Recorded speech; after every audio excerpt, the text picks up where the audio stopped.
Last Tuesday, I was just sitting at home, relaxing with some Netflix after work, when my phone rang. I looked at the screen and saw it was my mom. Now, my parents don't usually call me unless something's going on, so right away, I felt a little nervous.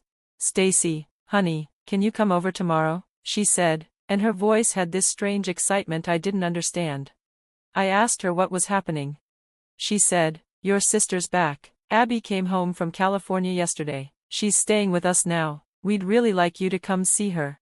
I froze. Abby? I hadn't seen her in 2 years, not since she left for California after marrying Jake. From the outside, things looked great. Her social media was full of beach pictures, fancy dinners, and smiling selfies with her husband. But the truth is, we were never really close. Abby was always the wild one, sneaking out, skipping class, staying out late. Meanwhile, I was the reliable one, the boring one who followed the rules, did my homework, and kept my head down.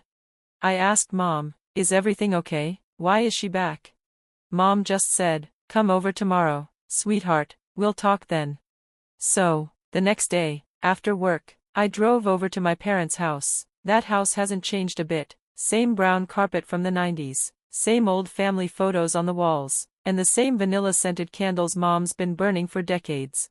As soon as I walked in, I saw Abby sitting on the living room couch like she owned the place. She looked exactly like she always did, long, styled blonde hair, too much makeup, and a tight dress that probably cost more than what I spend on groceries in a month. She jumped up and hugged me. "Stacy, oh my God, I've missed you so much." I smiled politely, but in my head, I was thinking, if you missed me so much, why didn't you call? "Hi, Abby," I said. "Mom said you're living here now?" That's when Mom jumped in with her big announcement. "Yes, Abby's going to be staying with us. She got divorced from Jake." I looked at Abby, waiting for more. She just shrugged like it was no big deal. "Jake came home early one day and found me with someone else," she said, casual as anything. "He freaked out, filed for divorce, and kicked me out, just like that." I couldn't believe what I was hearing. She cheated on her husband, and she was talking about it like she accidentally spilled coffee on the carpet, like he overreacted. "I mean, yeah, I was with another guy," Abby continued, "but things like this happen. It's not the end of the world. Jake didn't have to go nuclear about it."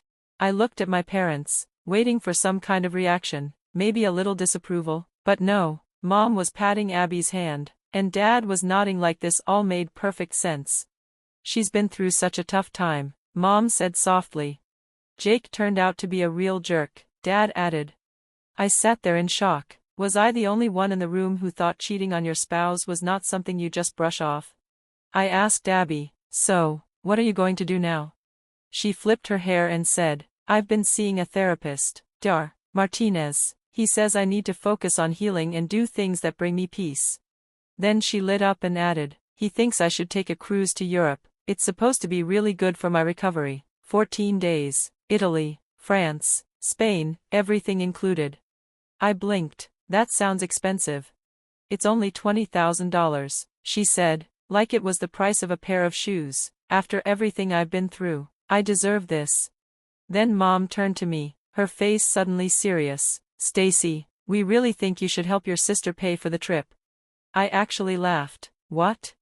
You've got that money saved up for your apartment," she said, "but Abby needs this. Her emotional health is more important than property."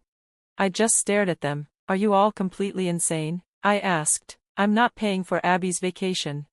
Mom's face turned red. "Stacy Marie, your sister has been through a tragedy. The least you can do is help." "What tragedy?" I said. "She made a choice. She cheated on her husband. That's not a tragedy, that's a consequence." Abby started crying, like she always does when she wants people to feel bad for her. "You don't understand. I lost my home, my marriage, everything." "You lost those things because you ruined them," I said. Dad jumped in. "Don't be so judgmental. Marriage is complicated." I couldn't believe it. I felt like I was in some upside-down world where cheating was okay and the cheater was the victim. "I'm not paying for this cruise," I said, getting up, "and I can't believe you even asked me to." Then I walked out. The rest of the week, I tried to forget about it. I told myself maybe they were just caught up in the drama and would calm down. No way they'd still expect me to fund Abby's $20,000 vacation. But the next Sunday, Mom called again. Stacy, can you come over today? We need to talk. I didn't want to, but I went. This time, Abby was at the kitchen table with cruise brochures spread out in front of her. Her laptop was open, and she looked excited. Look what I found, she said. 14 days, 5 countries, and it includes everything. I talked to a travel agent already, she can book it for next month. I looked at her. That's great, Abby. I hope you have fun paying for it yourself. Stacy, don't be difficult, Mom said. But I was ready. I had news of my own. I actually bought my apartment this week, I said. Signed the papers on Thursday. I've already moved in. So, even if I wanted to help, which I don't, I couldn't. My savings are gone. The room went dead silent. Mom's mouth dropped open. Dad looked stunned. Abby stared at me like I just slapped her. And then? All hell broke loose. When everything in my life was falling apart, when I was struggling just to get out of bed and keep going, my sister Abby went and bought herself a new apartment, a fancy one, too. She was out celebrating while I was trying to heal from everything I'd been through. And now, somehow, she thought I owed her something. I never agreed to pay for your trip, I said, keeping my voice as steady as I could. I've been saving that money for 3 years so I could finally buy a place of my own. Why should I hand it over so you can take a vacation? Because I'm your sister, Abby shouted, her face turning red. Because I need help right now.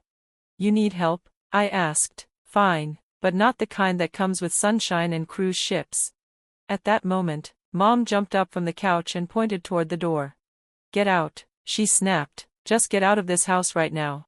Fine, I said calmly, grabbing my purse. And don't come back, Mom added, her voice cold and sharp. If you can't be there for your own family, then you're not part of this family anymore. I turned to Dad, hoping he might say something, anything, to make it better, but he just nodded along with her like he agreed completely. Okay, I said quietly, if that's how it is. And I left. It was the second time I'd walked out of my parents' house feeling completely alone, but this time, I knew, I wasn't going back. For the next 2 weeks, I didn't hear a word from any of them, no calls, no texts, nothing. And honestly, it was peaceful. My new apartment was quiet and clean. I spent my time arranging furniture, putting up photos, and enjoying the calm. No one yelling at me, no one begging for money, no guilt trips about being a bad daughter. It felt good. I even started to believe that maybe this was how it was meant to be, that cutting ties, even if it hurt, was better than being used and blamed by people just because we happened to share the same blood. But then, on a Sunday morning, just after 7 a.m., someone started pounding on my front door like the building was on fire. Still half asleep, I pulled on a robe and peeked through the peephole. It was Abby. She stood in the hallway with 2 giant suitcases and a bunch of shopping bags. I opened the door, confused. What are you doing here? She didn't even wait for an answer, just barged right past me into my living room. Thank God you're here, she said, setting her bags down like she lived there. I wasn't sure if you'd moved in yet. What? Abby, how did you even find this place? Cousin Lisa, she saw your post on Facebook. Abby flopped onto my couch and sighed like she was finally home. Listen, I need a place to stay for a while.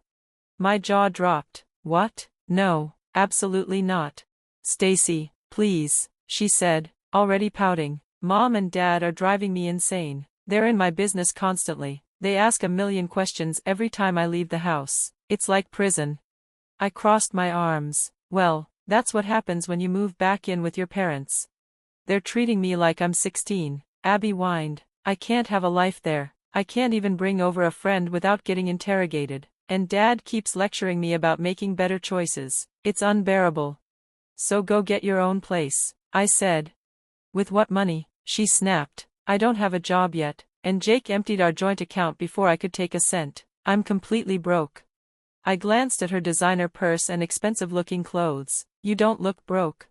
These are old things, from when I was still married, she said quickly. Look, I just need a few months. I'll find a job, save some money, then I'll move out. Please, Stacy, I'm begging you. She literally dropped to her knees right there in the living room and grabbed onto my arm. I'll be the perfect roommate, she promised. I'll clean, help with groceries, Everything. Every part of me wanted to say no, but something in me, maybe old habits, maybe guilt, softened. Fine, I sighed, but just for a few months, and you have to start job hunting immediately. Oh my God, thank you, she said, jumping up and hugging me. You won't regret this. Famous last words. At first, she kept her promise. For the first week, things were surprisingly smooth. Abby did dishes, she vacuumed, she even made dinner a couple of times. I started thinking maybe this could actually work. Then I had to leave for a business trip to Chicago, just 5 days. I let her know I'd be gone Monday to Friday. Don't worry, she said, I've got everything under control. When I returned that Friday night, I was exhausted and just wanted peace. But the second I opened my front door, I heard voices, male and female, coming from the living room. I stepped in and stopped cold. Abby was sitting on my couch, laughing and eating takeout with a man I'd never seen before. He looked rough, scruffy beard, wrinkled shirt, feet up on my coffee table. He was eating from one of my good bowls. Hey, Stacy, Abby said like everything was normal. You're back early, how was your trip? I stared at the stranger. Who is this? Oh, this is Marcus, she said. Marcus, meet my sister, Stacy. Marcus looked up and smiled with a mouthful of noodles. Nice place you got here. What is he doing in my apartment? I asked. Abby gave a sheepish little laugh. Funny story, Marcus had some housing problems, so I told him he could stay here for a bit. Marcus shrugged. My ex-wife kicked me out when she found out about me and Abby. You know how women get. I blinked. Wait, you're the guy she was cheating with? Don't say it like that, Abby said quickly. We fell in love. It wasn't our fault, we were both married when we met. And now you're both living here, I said, my voice rising. Just temporarily, she said, until we find our own place. We're going to look at apartments this weekend, Marcus added cheerfully. I stared at them, completely stunned. Get out. What? Abby blinked. Stacy, don't be like this. Where are we supposed to go? I don't care, I said. You're both adults. Figure it out. I don't even have a job right now, Marcus said. The economy's rough.